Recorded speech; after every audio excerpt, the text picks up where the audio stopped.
Yo tout le monde, j'espère que vous allez bien. Aujourd'hui, le vendredi 9 mai 2025, les gars, grosse dinguerie en 24 heures. Il s'est passé tellement de choses. C'est abusé sur les marchés, surtout sur les cryptos en fait. Sur le marché trading, ça n'a pas tellement bougé, mais sur les cryptos, ça a été un bordel. Non, mais regardez la map. BTC, on a monté à 104 000 $, donc on se rapproche de la TH. Ça, c'est complètement fou. Et on a surtout, les gars, les altcoins qui sont enfin réveillés. Alors, pas que les altcoins, on a aussi surtout les mêmes coins, et on voit que on a encore cet adage qui tient où il faut attendre que ETH voilà, fasse un peu de performance pour qu'on ait le reste des altcoins qui suivent. Et encore une fois, c'est le cas. Vous voyez, ETH qui nous fait plus 15%, je crois qu'on est à plus 37, plus 38%, un truc comme ça en 48 heures, c'est lunaire. Et du coup, on a eu le reste des altcoins qui a plutôt suivi, qui est plutôt dans le vert aussi, et qui a plus performé que BTC. Du coup, vous allez voir qu'on a une BTC dominance qui s'est pas mal retournée, donc c'est super intéressant parce que on commence à avoir un peu de mouvement de ce côté-là, alors qu'on avait quasi rien, c'était le calme plat durant les derniers mois. Et vous allez voir surtout sur les mêmes coins, c'est un bordel. Et je sais pas si vous vous rappelez de donc la vidéo d'hier où j'ai passé plusieurs trades sur les mêmes coins. Les gars, j'ai fait une dinguerie, genre sur les 4 mêmes coins que je vous ai lancé en trade hier, que je vous ai lancé en vidéo hier. Je sais pas si certains d'entre vous a fait la même chose et ont suivi ou pas, mais j'ai un trade, il est passé de 1700 $ à 28 000 $, quasi 30 000 $. J'ai fait genre un 1800% en 24 heures. C'est la première fois de ma vie que je fais autant de performance en si peu de temps. Donc bref, on va aller voir tout ça. Je vais vous montrer un peu sur les mêmes coins. Donc malheureusement, j'avais fait une liste hier et je l'ai fait après la vidéo. Du coup, j'ai pas pu vous la partager avant la vidéo, mais bon, elle est quand même toujours valable par rapport au retournement de structure qu'on a. Vous allez voir que j'ai sélectionné pas mal de mêmes coins qui ont à peu près le même retournement de structure, et c'est grâce à ça que je suis rentré sur le même coin là que j'ai parlé juste avant sur mon trade de cette façon là. Donc voilà, on va regarder tout ça ensemble. On va du coup plus se focaliser un peu sur le court terme, sur qu'est-ce qui se passe à court terme et qu'est-ce que là on peut anticiper, qu'est-ce que on doit viser pour les prochains jours, prochaines semaines. Donc on perd pas de temps, on commence avec Twitter. Regardez ça juste après la vidéo les gars. Dans la vidéo d'hier, je vous ai parlé de donc du niveau des 100 000 $, qui est du coup un niveau psychologique, un chiffre rond, mais qu'on a déjà passé, repassé et repassé ces derniers temps. Donc c'est pas non plus voilà, la grosse résistance qu'on va passer pour la première fois. Mais surtout, en fait, on avait un petit ordre de vente qui était situé au niveau des 100 000 $, qui n'était pas énorme, qui était seulement 220 BTC, donc pas compliqué à absorber. Et ça a été fait très rapidement, parce que seulement quelques heures après la vidéo, bah hop, il a été absorbé. On a pu monter à 101 000, 102 000, 103 000, et aujourd'hui, ce matin, on est monté jusqu'à 104 000 $. Et ce qui est intéressant, c'est que de nouveau, on bute au niveau des 104 000 $, où qu'est-ce qu'il y a juste au-dessus de nous, bah, les 105 000, qui est pareil, un chiffre rond, et les 105 000, enfin c'est pas un chiffre rond, mais c'est un chiffre psychologique, et les 105 000, il y a de même aussi un ordre de vente qui est positionné. Donc ouais, au moment où j'ai mis ce tweet, on était à 220 BTC sur les 105 000 $. Malheureusement, Trading Light, donc en fait le logiciel que j'utilise pour voir les ordres de vente, il marche pas actuellement. Je sais pas pourquoi, il a plein de problèmes, donc il marche pas actuellement. Mais si jamais il remarche dans la nuit ou voilà, dans les prochaines heures, je le mettrai à jour directement sur Twitter. Donc n'hésitez pas à aller checker sur Twitter pour être à jour. Alors, et ça, le comeback qu'on a fait sur BTC en un mois, c'est quand même lunaire parce que les gars, on est quand même passé de 74 000 à 104 000 $. Je sais pas si vous vous rendez compte, mais on a fait un plus 30 000 $ en un mois. C'est ouf, on a fait un plus 40%. Sur BTC, c'est vraiment beaucoup.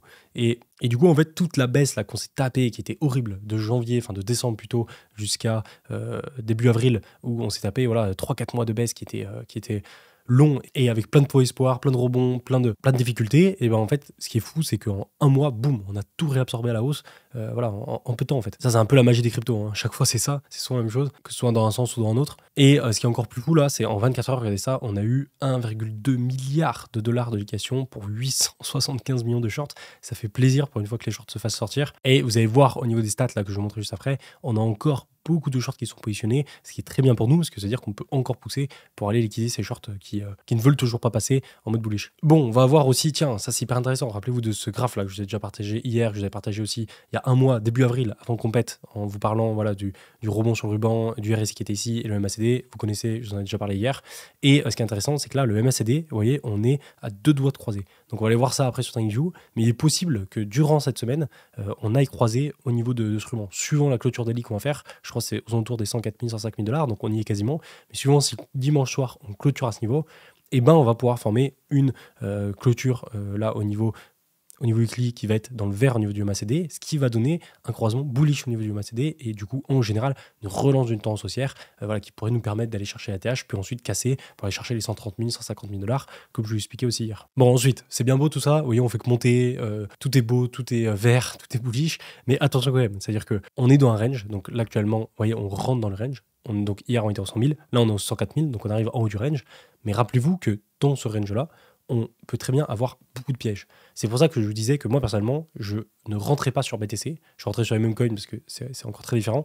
Mais Je ne rentrerai pas sur BTC actuellement, parce qu'en fait, on est dans l'intégration de ce range-là, et on n'a pas encore de direction claire tant qu'on ne passe pas en dessous ou au-dessus du range, en fait. Et tant qu'on reste là-dedans, et ben, même si on est à 50 000 et on est proche de casser le range vers le haut, mais en fait, on peut très bien, boum, revenir vers le bas, et en fait, si vous voulez, stagner un peu tout l'été avant de casser la TH. Ça, c'est grave possible. Et même si en réalité, on casse la TH là, dans un mois ou deux, ou même dans quelques semaines, et ben, on peut très bien faire voilà, des bull traps dans tous les sens, avant boum de casser. Donc c'est pour ça que moi personnellement je me précipite pas sur BTC. S'il casse son ATH durant les prochains jours, tant mieux. Et là par contre je me positionnerai. Mais tant qu'il n'a pas fait un nouvel ATH, moi je me positionne pas. Et le seul endroit sur lequel je me positionnerai, c'est si jamais BTC revient du coup en bas de son range. Vous voyez, s'il revient sur les 92 000 $, on est vraiment sur un niveau qui est ultra intéressant. Pourquoi? Parce qu'on a plusieurs choses qui viennent s'additionner à ce niveau-là.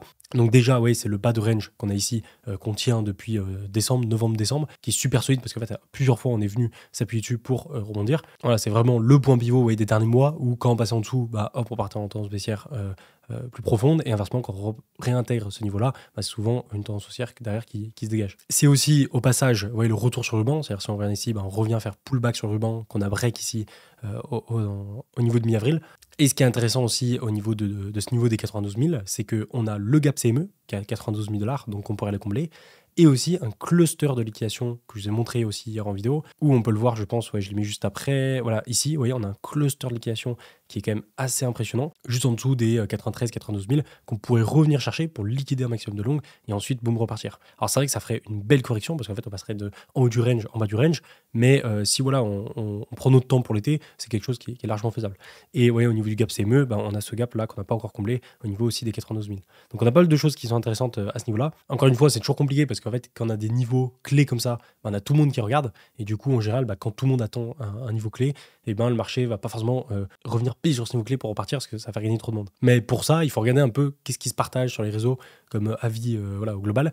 Et moi, je vois plus des gens qui sont en mode vas-y, on va faire un ATH, on va direct casser là dans les semaines qui suivent, on va partir en ATH et on va faire 130 000, 120 000 $, etc. Et une autre partie des gens qui sont plus en mode encore dans le bear market, en train de se dire on est juste sur un rebond pour voilà, casser beaucoup plus bas, c'est la dernière jambe haussière là qu'on est en train de faire pour casser beaucoup plus bas et du coup aller à 70 000, 60 000, etc. Mais j'ai pas trop vu d'avis là qui se disait un pullback sur les 92 000 qui était possible, donc à voir. Et comme je dis ensuite dans mon tweet, vous voyez, on peut très bien ne jamais y revenir parce qu'en fait on a l'open interest quasiment en ATH et les fundings qui sont aussi très bas. Et là, je vous invite vraiment à aller voir la vidéo d'hier parce que je vous explique les fundings, je vous explique l'open interest, en quoi ça correspond, voilà, que ce soit l'open interest et les fundings, et pourquoi en fait c'est bullish, et pourquoi en combinant les deux, on s'aperçoit que c'était très bullish là sur les derniers jours et même encore actuellement, parce qu'on a beaucoup de positions qui sont ouvertes et on remarque qu'il y a peu de longues qui sont ouvertes. Il y a plus de longues que de short, mais il y en a peu par rapport à d'habitude, par rapport au niveau auquel on est actuellement sur BTC. C'est-à-dire que les gens sont plus en short et les gens ne croient pas à ce mouvement. Et du coup, c'est souvent là où boum, boum, boum, on pète, parce que c'est là où le marché peut le plus péter haut sans faire gagner trop de gens, en fait. Un peu comme on avait fait en novembre-décembre au final. Mais bon, si jamais du coup on revient sur ce niveau, je vous en reparlerai, mais ce sera un niveau sur lequel moi je pense que je me positionnerai assez fort. Ensuite, du côté des altcoins, regardez ça, le retournement des TH, il est énervé, les gars, plus 37% en 48 heures. Oh, ce bordel. Alors, on est encore loin de son plus haut qui a 4 000 $. Ouais, il faut qu'on refasse encore quasiment un 50%, plus 50% pour atteindre son ancien ATH à 4 000 $. Mais, on a quand même une jolie retournement de tendance. Et ça, on l'a vu aussi hier, vous voyez, on commençait à faire cette bougie daily ici, où on commençait à avoir éventuellement une épaule tête épaule. Là, on a complètement cassé, quoi. On a eu notre break. Et vous voyez, on n'est plus dans un simple rebond. On est vraiment sur un retournement de structure de tendance, retournement de tendance comme BTC. C'est-à-dire que là, vous voyez, on était vraiment sur un rebond. Voilà, rebond. Là, ça aurait pu être un rebond. Si vous voyez, boum, on serait retourné plus tard. Mais ces deux bougies font que c'est plus le cas. On casse l'ancien plus haut qu'on a ici. Et là, boum, on inverse en fait, si vous voulez, la tendance. Donc ça, c'est très bullish. Autre chose qui est intéressant, c'est qu'on remarque que dès que Ethereum repart à la hausse, ben, on a tout le reste des cryptos, en excluant BTC, qui suivent. Et on le voit au niveau de la Bitcoin dominance. Vous voyez, la Bitcoin dominance, ça faisait des semaines, vous voyez, depuis février, qu'elle n'avait pas corrigé autant. Surtout en si peu de temps, là, en 2 jours, moins 3,26%, c'est vraiment pas mal. Même si, bon, on est encore très haut, hein, on est à 65%, 63%, c'est énorme. En fait, la Bitcoin dominance, elle peut redescendre en fin de bull run en général. La Bitcoin dominance, elle va pouvoir redescendre, enfin fin d'algo season plutôt, elle va pouvoir redescendre à entre 30 et 40%. Donc ouais, on a encore énormément de marge avant de descendre à ces niveaux-là. Mais du coup, ouais, de nouveau, ETH pump et on a tous les autres altcoins, memecoins qui suivent. Mais en réalité, comme j'explique ici, la plupart des altcoins qui ont pris en fait de la capitalisation, c'est plutôt les memecoins. Même si vous voyez, ça c'est la capitalisation des memecoins. Donc vous voyez, l'ATH de la capitalisation des memecoins, il était à 113 milliards de dollars. Et actuellement, on est aux alentours des 50, je crois, 60 milliards. Mais ce qui est intéressant, c'est que en 48 heures, pas 48 heures, mais sur les derniers jours, on a fait plus 12 milliards de dollars sur les memecoins. Bon, c'est compliqué de se le représenter juste un chiffre comme ça, mais quand on compare aux altcoins, en fait, si on regarde le total 3, donc juste les altcoins, en enlevant ETH et BTC, juste les altcoins, on a fait un truc comme 15%, plus 15, plus 16% sur les derniers jours. Alors que les memecoins, si on prend juste la capitalisation des memecoins, sur la même période de temps, sur les derniers jours, on n'est pas à plus 15%, mais on est à plus 26, plus 27%. Donc on a beaucoup plus performé sur les memecoins que les altcoins. Et c'est pour ça hier qu'en vidéo, je vous parlais de mes trades où j'étais beaucoup plus focus sur les mêmes coins parce que c'est souvent eux, en début de tendance haussière comme ça, qui repartent assez fort. Et effectivement, regardez ça les gars, franchement, je sais pas quoi vous dire, hein, c'est n'importe quoi. J'ai jamais fait autant de performance en si peu de temps. Genre vraiment, c'est lunaire les gars, 1800% les gars de gains en 24 heures. Mais j'ai jamais fait autant. Et là, en daily, vous voyez, on a de la marge parce que son ATH, il est là. Et ouais, là, on a juste fait ces deux bougies-là. Mais en fait, il était tellement loin en termes de correction qu'elle a pris, que vous voyez, juste ces deux bougies, ça fait un plus 200%. Et si on prend une deux bougies voilà, au total depuis ici, c'est un plus 300%. Et moi, depuis mon trade, en fait, j'ai fait plus 200%. C'est lunaire. Et hier, quand je vais vous montrer en vidéo, les gars, on était là. Hein. Hier, je vous ai montré en vidéo mon trade. Vous voyez, on était ici. Alors, c'était à peu près, je l'ai mis à quelle heure? Et je l'ai mis à 8 heures. Ah ouais, c'était quel au niveau des horaires. Mais bref, on était par ici. C'était 1 ou 2 heures après. J'étais à plus 600 $, un truc comme ça. C'était vraiment au début. Et après, regardez. Boum, boum, boum, boum, boum, ça n'a pas arrêté. Et du coup, je suis monté, je suis à plus 30 000 $ actuellement, alors que les gars, j'ai mis 1700 de margin. Je sais pas si vous vous rendez compte. J'ai mis vraiment un faible capital. Et ça, je vous ai expliqué hier parce que déjà, de 1, j'ai pas énormément de capital en trading parce que les derniers mois, ça a été compliqué. Du coup, j'avais des achats en immobilier, etc. Donc, j'ai pas pu mettre énormément de côté pour le trading. Donc, j'ai réduit mon capital en trading. Donc, je pouvais pas mettre des grosses positions. Et surtout, deuxièmement, bah, c'est Memecoin. Et du coup, Memecoin avec levier, j'avais pas envie de mettre des grosses positions parce que ouais, c'est très très risqué. Mais vous voyez, malgré ça, 1700 $, 30 000 en 24 heures, j'ai jamais fait autant. Enfin, pas en termes de quantité, mais en termes de pourcentage, quoi. C'est ouf. Et le deuxième, vous voyez, j'ai fait 1003 ou 5000, moins impressionnant. Et j'en avais deux autres, les gars, je pense que vous souvenez, il y a Popcat et je sais plus ce que c'était un autre. Je les ai cut du coup les deux, quasiment ABE, parce que je voulais pas les laisser. Et là, du coup, ma strat pour ce même coin, c'est j'ai monté mon stop loss. Oui, j'ai fait pareil pour celui-là, pour Brett. En gros, j'ai monté mon stop loss ici, donc en dessous de l'ancien plus bas en 15 minutes. Voilà une sorte de petit range, je l'ai mis en dessous. Et en fait, je TP, c'est-à-dire je stop loss 50% de ce que j'ai mis. Donc, c'est-à-dire sur les 1007 que j'ai mis, enfin 50% de mon total. Donc, sur les 1007 que j'ai mis, là, je vais TP à peu près 12 000 $. Et après, mon objectif, moi, c'est de revenir à TH. Si franchement, si on peut faire ça, ce serait incroyable. Revenir à TH ici au TP, c'est pas infaisable. Bon, il va falloir une grosse même season, mais c'est pas infaisable. Et si on revient à ce niveau-là, je récupère 160 000 $, les gars, en TP, en prenant en compte que je me fais stop loss ici la moitié. Donc si je me fais pas stop loss là la moitié et on continue à monter sans que je me fasse stop loss, et bien là en fait je vais prendre 300 000 et quelques avec 1700 $. Bon, ce serait le plus gros trade de ma vie, je pense. Et j'ai un peu le seum parce qu'en fait hier je me suis fait une liste, après la vidéo je me suis fait une liste de mêmes coins sur lesquels je voulais rentrer parce qu'en fait ils avaient tous des retournements de structure à peu près similaires à celui-là, à Mood. Et vu que j'avais fait la vidéo avant, je me suis dit bon vas-y, je verrai demain du coup en vidéo, et je regrette parce que là j'aurais pris tellement à faire la même stratégie en fait, sur le même retournement de structure sur les mêmes coins. Mais bon, je vais quand même vous les montrer parce que je pense que c'est pas trop tard non plus. Bon, du coup, on passe sur les data, et ça, je vais vous montrer juste avant, mais 1,2 milliard quand même de dollars. Les gars, quand on fait plus d'1 milliard de dollars de liquidation en 24 heures, c'est balèze. C'est que le marché là, il y a un truc qui se passe, que ce soit à la baisse ou à la hausse. Là, en l'occurrence, à la hausse, mais il y a quelque chose. C'est pas juste un simple rebond. On le voit au niveau des shorts, 854 millions de shorts liquidés, ça fait mal. Et surtout, moi, ce que je vais vous montrer, c'était l'Open Interest. Alors, l'Open Interest, on l'a déjà vu hier. Et de nouveau, je vous invite à voir la vidéo d'hier pour comprendre de quoi il s'agit, que ce soit l'Open Interest ou les funding. Et ce qui est intéressant, c'est que l'Open Interest était quasiment en ATH. Là, on est légèrement, on n'est pas redescendu, mais on est au même niveau, en fait. Mais on n'a pas continué à monter, par contre. Ça veut dire que là, on a une diminution un peu par rapport à hier des nombres de trades qui sont actuellement ouverts. Mais on est quand même sur des niveaux hyper hauts. Hein. On est quand même sur des niveaux qui étaient équivalents à ce qu'on avait en janvier-décembre. Donc, c'est-à-dire qu'actuellement, on a beaucoup de positions qui sont ouvertes. On a beaucoup de trades en cours qui sont ouverts. Et ensuite, pour savoir si ces trades sont ouverts à la baisse ou à la hausse, il faut regarder les fundings. Plus les fundings sont bas, plus ça veut dire que le nombre de positions longues est peu élevé comparé au nombre de positions short ouvertes même si les positions longues restent en positif, enfin restent majoritaires. Tant que les fundings sont positifs, ça veut dire qu'il y a plus de longues positionnées que de short. Mais quand c'est un tout petit peu positif, comme là, 0,0063, des fois on était à 0,2, donc on était, je sais pas calculer, mais peut-être 10-20 fois plus haut. Là, 0,063, c'est très peu. C'est-à-dire qu'il y a beaucoup quand même de gens, malgré la hausse, on a quand même beaucoup de gens qui continuent à short et qui n'ont pas enclenché de longue en fait en position. Ce qui est une bonne chose parce que le marché peut continuer à monter sans avoir besoin de corriger parce qu'on n'est pas dans un FOMO de longue en fait. Et par contre, quand on aura les fundings qui vont fortement monter, ça veut dire qu'on a beaucoup de FOMO, on a beaucoup de gens qui vont commencer à longue, et là par contre le marché ne va pas hésiter à punir en corrigeant. Par contre, voilà, comme d'habitude, c'est une data comme une autre, donc c'est pas parce que cette data nous dit ça que là ça a continué à faire que monter. Mais c'est vrai que sur les derniers jours, ça a plutôt bien marché. On peut très bien avoir une correction du marché, même si voilà, les fundings sont bas et qu'on n'a pas forcément de longue à aller chercher. Comme je vais montrer au niveau des liquidations, vers les 92 000, on a quand même un bon paquet de liquidations à aller chercher. Ça ferait une bonne correction pour revenir aux 92 000, mais regardez ça sur TradingView, sur BTC, vous voyez, en daily, tant qu'on reste dans ce range, moi je touche pas à BTC, j'essaie pas de rentrer. C'est-à-dire, je vais pas essayer de timer une position de BTC ici, ou même ici ou là, ça va être trop compliqué. Parce que les deux gros points à regarder, c'est celui-là et celui-là, tout simplement.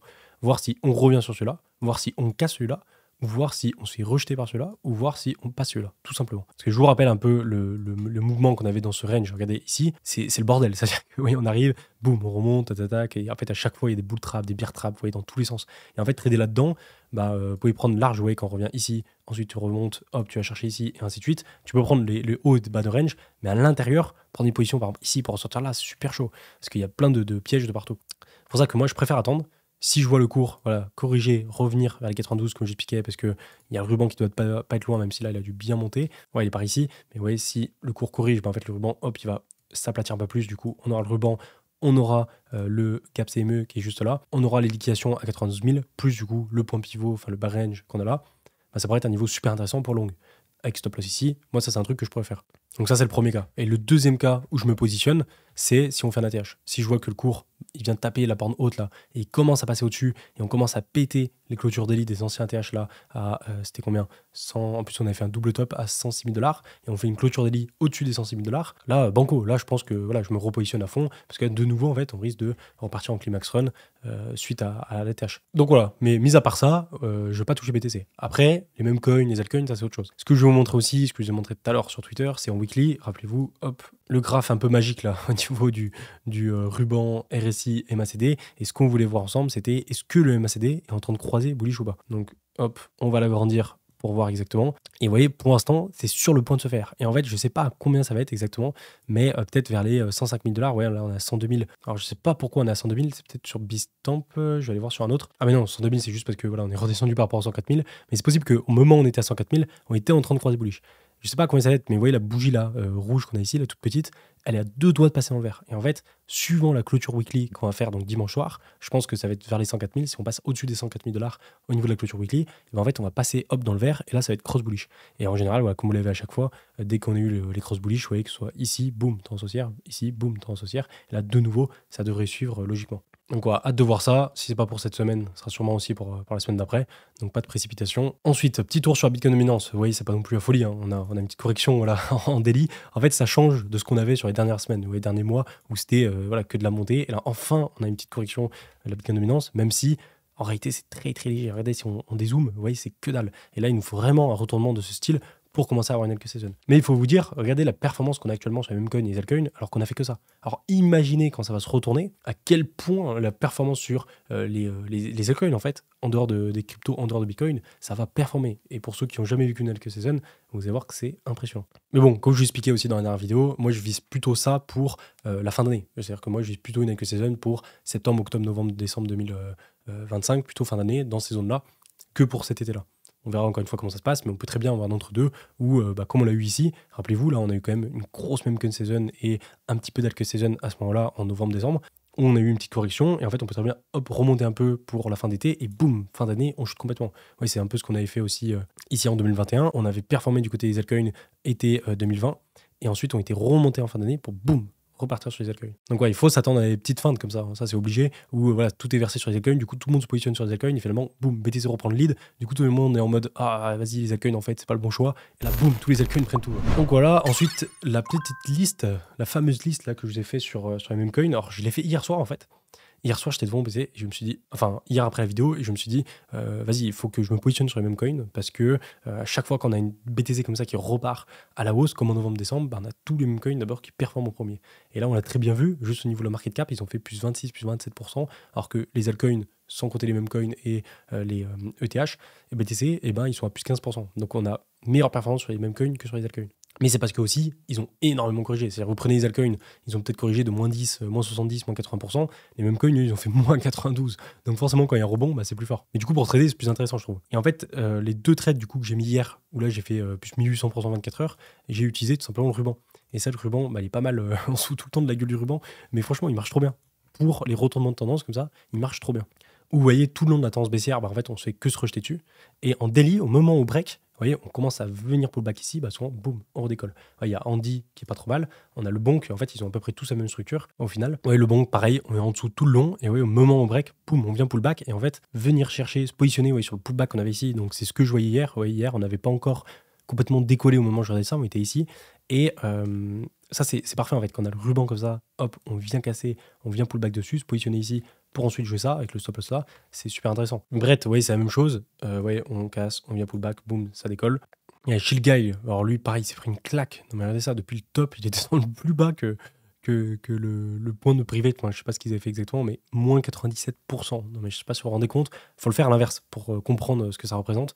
Ouais, ça fait 4200%. C'est un x42. C'est n'importe quoi. Et là, pareil, ouais, pour l'instant, il l'a pas fait, mais s'il vient faire un pullback sur le ruban, ça peut être intéressant. On a le Doge qui a pas encore performé et qui peut être aussi hyper intéressant parce que regardez la structure qu'il fait. Ouais, là, on était vraiment en tendance baissière. Et là, vous voyez, ça commence à s'inverser. Ou, je sais pas comment on peut appeler ce genre de structure, mais on le voit à l'œil que, vous voyez, on a un retournement de tendance. Et en fait, là, on a vraiment la ligne de break ici qu'on est en train de casser. Et en fait, bah, c'est une ligne de break, après, boum, c'est pour repartir. C'est exactement ce qu'on avait sur le même coin sur lequel je suis rentré hier, qui a explosé après. Donc là, Dogecoin, super intéressant. Et ouais, tout le long, on est sous le ruban. Là, on vient de passer au-dessus. Et en fait, hop, venir chercher un pullback là, ça pourrait être super intéressant. Donc Dogecoin à surveiller. Le Floki aussi. Alors lui, il est incroyable. Et lui, je voulais trop rentrer hier dessus, mais je l'ai pas fait et j'aurais dû. Ouais, pareil, on est tout le long dessus, on le casse, pullback. Regardez, l'entrée sur le pullback ici, il est vraiment parfait. Derrière, on décolle. Le GOAT, vous voyez, c'est la même histoire. On casse, on vient chercher pullback. Ensuite, le mood, bah regardez, c'est justement lui sur lequel je suis rentré, où j'ai fait plus 1800%, je suis passé de 1007 à 30 000. C'est quand j'ai vu qu'en fait, ça, je vous l'avais montré sur Femex, mais en gros, voyez, on voit la structure qu'il avait hier, c'était un peu comme on a sur le Dogecoin actuellement, vous voyez, structure de tendement, et on était ici, on était en train de casser la ligne de break ici, et en fait, avec la clôture qu'on avait là, bah boum, après, on décolle bien plus fort. Mais par contre, lui, c'est impressionnant comme il a décollé, je sais pas pourquoi il a décollé plus que les autres, ça c'est un peu aléatoire. On a le MOG, vous voyez, pareil, on vient pullback, et là, on aurait pu rentrer.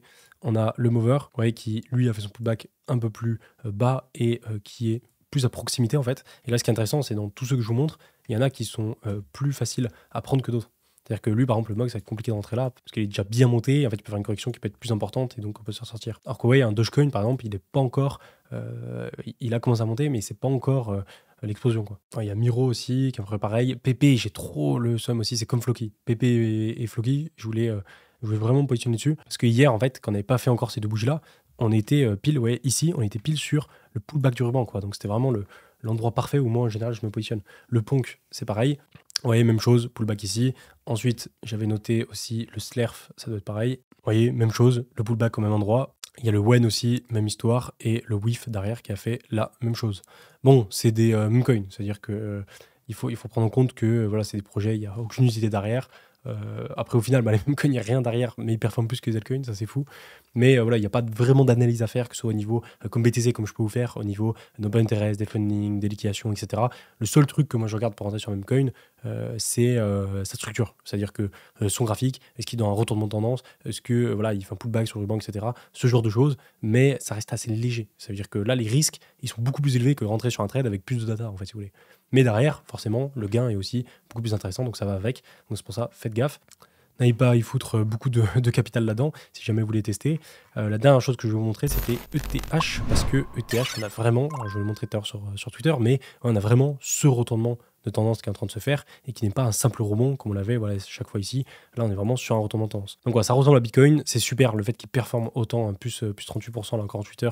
Ça permet à tout le reste des altcoins, des mêmes coins de péter aussi. Bon, ce qui va être intéressant à regarder, ça va être de nouveau, on peut rallonger en fait un peu ces anciennes zones pivot qu'il avait. Donc c'était vraiment le buy range qu'on avait ici au niveau des 2200$, qui pour l'instant, vous voyez, ça passe pas. Et l'autre qui est hyper important, c'est 2008 ici, qu'on était venu donc chercher plusieurs fois. Ensuite, on avait pu passer au-dessus. Et là, de nouveau, vous voyez, quand on était venu le tester, on avait pu se maintenir dessus. Et moi, je pensais d'ailleurs qu'on allait se relancer sur ce niveau. Finalement, on l'avait cassé. Et du coup, de nouveau, les 2008 et 2002, ça va être deux niveaux point pivot pour ETH qui vont être importants à regarder et qui vont être importants à suivre parce que s'il passe au-dessus, ça va être plutôt bullish pour après. Et ETH BTC, justement, on en parlait hier, les gars. On en parlait hier. Regardez de ce support qui est lunaire là, qu'on trace depuis ici. Et là, en fait, je vous parlais du fait que c'était plus intéressant de se positionner au final sur ETH que BTC parce qu'on avait un delta de hausse à aller chercher comparé à BTC qui est juste énorme. Genre, c'est un plus 300, je crois, si on prend le plus bas ici, un plus voilà, 388% à aller chercher sur ETH comparé à BTC. C'est-à-dire, vous prenez la performance de BTC et vous additionnez 388%. C'est ouf. Donc, on a encore de la marge. Hein. Vous voyez, même si ETH elle a pété, bah, la petite bougie qui fait comparé à tout ça, on a vraiment de la marge. Moi, personnellement, ETH qui performe dans ce bull run, j'y crois encore. Je pense que ce qu'il a eu là, c'était plutôt une phase de quelques mois. En fait, tout le monde a paniqué sur Ethereum parce qu'il y avait plein de choix à court terme qui n'étaient pas judicieux pour Ethereum, mais qui étaient bénéfiques à long terme. Et je pense que ça va revenir à fond. Donc on verra, mais en tout cas, il nous faut un Ethereum qui performe pour ce bull run pour avoir le reste des altcoins qui suit. Encore une fois, on l'a vu ces derniers jours. Je finis la vidéo avec le commentaire du jour de Eminmana qui nous dit: on est resté solide. Maintenant, le plus dur, ça va être de sortir. Et effectivement, tu as tout à fait raison. Là, en fait, la période qu'on a vécue, donc c'est une période de creux, c'était une période de baisse qui était compliquée. Et c'est la période où, tout simplement, il faut résister. Ça me fait énormément penser à été 2021, pour ceux qui étaient là. On a vu un premier top de marché en avril-mai. Et après tout, juin, juillet, août, jusqu'à août, c'était très baissier. Et c'était les mêmes mois que ce qu'on a vécu là, les derniers mois, où c'était très compliqué.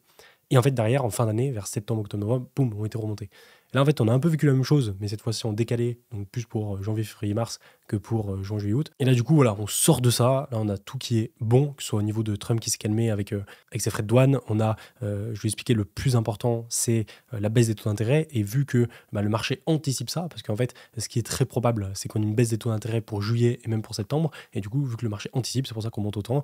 Attention, une fois qu'on va arriver sur la validation des taux d'intérêt, vu que le marché l'aura bien anticipé, on risque d'avoir une correction positive, mais après, il faudra faire gaffe à pas trop que le marché anticipe le truc prochain qui sera peut-être pas positif. Mais pour l'instant, normalement, au niveau des taux d'intérêt, jusqu'à la fin d'année, on devrait être bon. On devrait être sur une baisse des taux d'intérêt, donc ça c'est cool. Ensuite, ce que je vous invite aussi fortement à faire, c'est aller voir, pas la précédente vidéo, mais ancienne vidéo. Donc vous regardez la vidéo d'il y a 3 jours. Voilà, c'est ça là. Bitcoin, retour du bull run, voici toutes les datas. Dans cette vidéo-là, elle dure 46 minutes, mais toute la partie Twitter, je vous invite vraiment à la voir parce que je vous parle de toutes les datas long terme, de toutes les datas et les graphes sur du weekly mensuel, où je vous explique pourquoi, selon moi, voilà, on est encore en bull run et qu'on part pas en bear market, et ce qui nous montre en fait ça. Et on voit quand même pas mal de choses ensemble qui vont dans ce sens. Et pour revenir du coup sur ton commentaire, c'est vrai que là, il va falloir vraiment, là, je pense qu'on passe vraiment dans la phase où il va falloir s'intéresser à prendre des profits sur les cryptos. Personnellement, au dernier pump là qu'on a eu en décembre, etc., j'ai plutôt pris des profits sur BTC, mais qu'après, j'ai réinjecté aussi sur des altcoins. Alors, j'ai pas mal injecté dans l'immobilier, donc ça c'est cool, mais j'ai aussi injecté sur les altcoins qui, derrière, n'étaient pas forcément un bon choix parce que c'est encore plus baissé. Mais par contre, là, si du coup on a une dernière jambe haussière, je pense qu'on va avoir quand même le réveil des altcoins pour la fin d'année. Et là, vous allez voir que si on a tous les altcoins qui se réveillent, qui commencent à performer, etc., là, il ne faudra vraiment pas hésiter à prendre des profits. Même si la Bitcoin dominance, elle ne descend pas au plus bas à 30-35%. Il faudra déjà commencer à prendre des profits si la Bitcoin dominance, elle descend à 50-40%, etc. Parce que je pense qu'à tout moment, en fait, ça peut s'inverser, un peu comme à chaque top de marché, et du coup, faut l'anticiper. Mais bon, pas facile quand même ce bull run. Enfin, tous les bull runs sont compliqués, que ce soit 2017, 2021 ou 2025. Je n'aurais jamais fait un bull run qui s'est toujours bien passé parfaitement. Il y a toujours des problèmes entre. Mais voilà, petit à petit, on y arrive, on monte de plus en plus ce capital, et voilà, c'est ce qui est le plus important. Bon allez, je vous laisse là-dessus. N'hésitez pas à me dire ce que vous en pensez en commentaire. Vous avez vu, là, je suis plus actif d'une vidéo par jour carrément, alors qu'on était à une vidéo toutes les 2 semaines avant. Mais voilà, comme je vous expliquais dans la dernière vidéo, je suis vraiment le marché. Et si le marché me donne des choses à faire, je vous donne du contenu aussi à regarder. Donc voilà, vous avez tout en description aussi, comme d'habitude. Si vous voulez commencer un peu le trading, vous avez Femex, vous avez Bluefin, vous avez Zoomex, si vous voulez checker. Je vous laisse là-dessus, et moi je vous dis à plus. Ciao!